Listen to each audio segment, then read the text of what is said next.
Kung hindi man ako magtagumpay sa mga plano ko, sana po kahit yung mga plano mo na lang.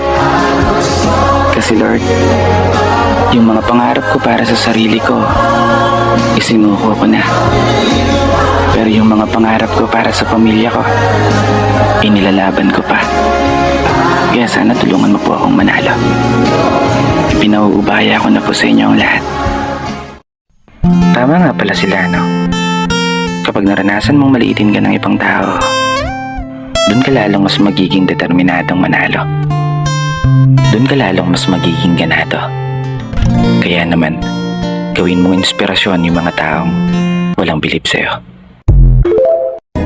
Alam mo yung maganda mong gawin sa ngayon? Maging masaya ka lang. At salubungin ng kada umaga, taglay ang positibong pananaw. Dahil hanggat alam mo yung gusto mong puntahan, hindi ka maliligaw.